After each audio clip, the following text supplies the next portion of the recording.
Minute English. I'm Jackie Dalton, and with me today is Neil Edgeler. Hello, sir. Sir? Very unusual. You don't usually call me Sir, Jackie. No, I don't usually. I usually call you Neil, don't I? Yes, you do. And that's because we're colleagues, and the way we interact in the office is pretty informal, really. It's quite relaxed. We just use each other's first names. And the reason I call you Sir is because the topic of today's programme is formality, or lack of formality, at work. So, do you work somewhere where you can behave in a relaxed way around colleagues? Or do you have to be very polite and maybe a bit distant? Is there a dress code? Yes, a dress code is the rules for what you should wear in a certain situation. So, if a restaurant has a no jeans policy or dress code, it means you have to wear smart trousers. You're not allowed in if you wear jeans. Well, in a moment we'll be talking a bit about things have changed for us here. But first I have a question for you.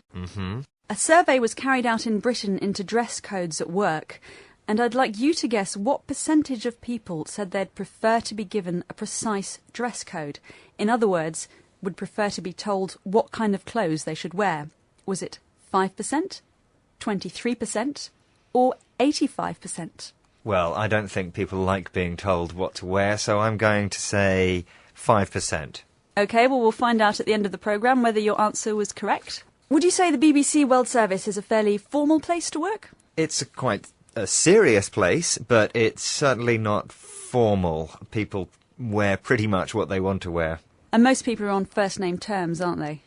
Yes, they are. That means that they don't call each other Mr. Smith or Mrs. Jones. They call each other Brian and Keith. Walking around here most of the time, people you see look pretty casual, don't they? Yes, casual means the opposite of formal. It's another way of saying informal.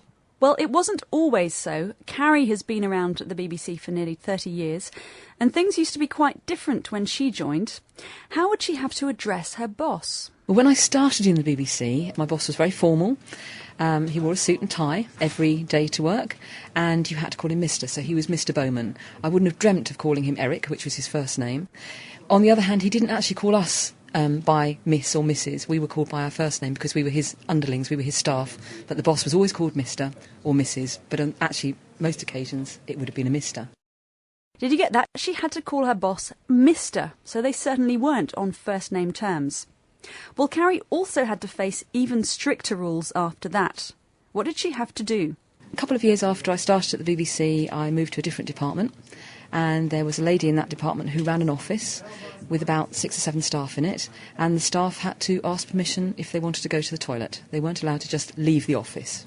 And in fact, she timed them sometimes too and decided if they were too long in the toilet.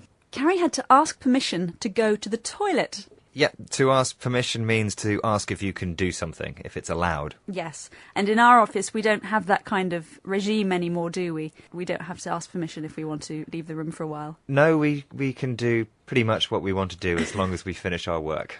Exactly. bbclearningenglish.com. Well, we're quite lucky sitting here in our jeans or corduroys, because there was a time when that would have been out of the question. Listen to Carrie again. What did newsreaders at the BBC used to have to wear while they were presenting? Long before I joined, the newsreaders, which at that stage would have been on radio rather than on television, had to wear dinner jackets to read the news, even though nobody could see them other than the other people in the studio. Neil, they had to wear dinner jackets, even when they were on radio and no one could see them. Yes, a dinner jacket's that very formal style of suit that people wear when they go out to a formal event, for example, at the Oscars or something like that. It's that black jacket, black trousers and a bow tie, not a normal tie, a very small bow tie. This kind of suit is often called a tuxedo as well. A few decades ago, in some workplaces in Britain, this concept of dress-down Fridays was introduced. Dress-down Friday means that during the rest of the week you wear quite smart clothes, maybe a shirt and tie, possibly a suit, and on a Friday you can come in your jeans, T-shirt, whatever you want. You dress down, it's less formal. Well, let's have a quick reminder of some of the vocabulary that we've looked at. We've had casual, which also means the same as informal. We've had formal, which means the opposite. First name terms, which means being able to call somebody by their first name and not Mr. something. We have dress codes, which is the rules about what you should wear. We've had dinner jacket, which Neil, you just explained, a certain formal suit. And we had to ask permission, which means to ask if you can do something, if it's allowed. And finally, the answer to this week's tricky question. I asked what percentage of people in Britain said they would prefer to have a precise dress code, and you said 5%, Neil. And you were absolutely wrong.